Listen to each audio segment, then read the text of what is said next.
دوسری بات، کچھ لوگ ایسے ہوتے ہیں روزہ رکھتے ہیں ماشاءاللہ، نمازیں بھی پڑھتے ہیں، لیکن کیا کرتے ہیں، وقت نہیں پاس ہو رہا، ٹائم نہیں پاس ہو رہا، اب کیا کریں جی، چلو جی ہم نا تاش کھیل لیتے ہیں۔ کچھ لوگ ڈرامے، فلمیں، گانے، باجے، تو یہ روزہ رکھا ہوا ہے آپ نے۔ اب یہ چیزیں ایسی ہیں کہ یہ چیزیں تو ویسے بھی بہت سخت منع ہیں، لیکن روزہ رکھ کے نعوذ باللہ خاکم بداہن کوئی بندہ یہ کام کرے تو مجھے آپ خود بتائیں اس کے روزہ رکھنے کا کوئی فائدہ ہے، یا اس کو روزہ رکھنے کا کوئی ثواب وغیرہ ملے گا؟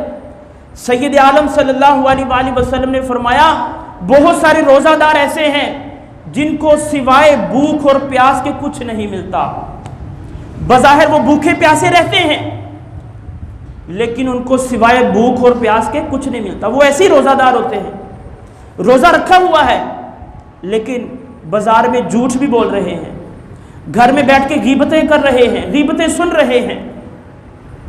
اور غیبت آج ہمارے معاشرے میں اتنی عام ہو چکی ہے کہ اگر کوئی نیک بندہ کسی کو کہہ دے نا بھائی آپ یہ غیبت کر رہے ہیں یہ نہ کریں، جواب کیا ملتا ہے؟ نہیں یہ بات تو میں اس کے منہ پہ بھی کر سکتا ہوں۔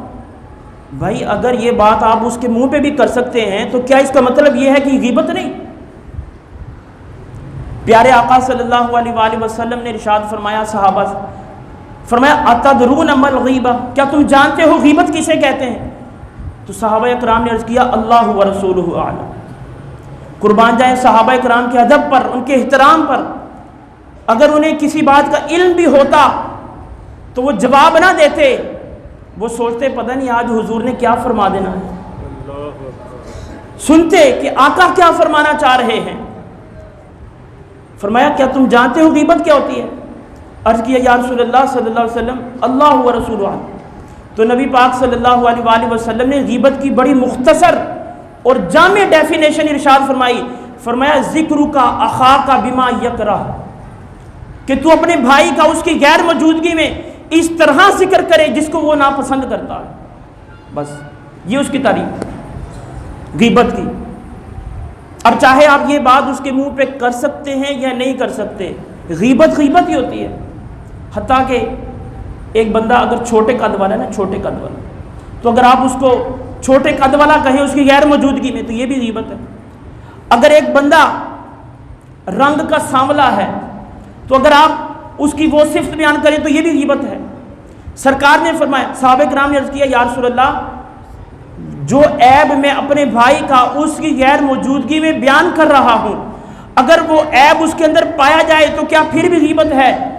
تو رسول پاک صلی اللہ علیہ وآلہ وسلم نے فرمایا اگر وہ عیب جس کا تم ذکر کر رہے ہو اگر وہ تمہارے بھائی کے اندر پایا جا رہا ہے تو پھر ہی تو غیبت ہے، اگر وہ عیب اس کے اندر نہیں پایا جا رہا پھر بھی تم وہ عیب اس پہ لگا رہے ہو، یہ تو بہتان ہے۔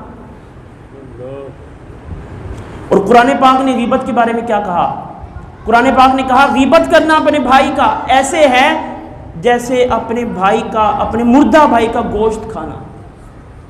تو یہ غیبت، یہ چغلی، روزہ صرف پیٹ کا روزہ نہیں ہوتا، جب آپ نے روزہ رکھ لیا ہے تو پھر آپ کی زبان کا بھی روزہ ہے، پھر آپ کے کانوں کا بھی روزہ ہے۔ تو میں عرض کر رہا تھا کہ یہ بہت ساری ایسی چیزیں ہیں کہ جن کی وجہ سے بہت سارے روزہ دار اپنا روزہ خراب کر لیتے ہیں۔ روزہ تو ایک اتنی پیاری عبادت ہے کہ اگر روزہ دار روزہ رکھ کر سو بھی جائے تو پھر بھی اس کو ثواب ملتا رہتا ہے۔ نبی پاک صلی اللہ علیہ وآلہ وسلم نے فرمایا نوم الصائم عبادت، کہ روزے دار کا سونا بھی عبادت ہے، لیکن اس کا مطلب یہ نہیں ہے کہ بندہ سحری کرے سو جائے پھر افطاری کے ٹائم جا کے اٹھے، نہیں بابا نہیں۔ روزہ رکھا ہے، 5 وقت کی نماز پڑھیں، قرآن پاک کی تلاوت کریں، درود و سلام پڑھیں، دعائیں کریں، اپنے لیے بخشش مانگیں، اور سب سے جو اہم دعا ہے وہ یہ کریں کہ مولا جس طرح ماہ رمضان میں ہمیں اپنی بارگاہ میں جھکنے کی توفیق دی ہے اسی طرح ہمیں یہ بھی توفیق دے کہ ہم ہمیشہ تیری بارگاہ میں جھکنے والے بن جائیں۔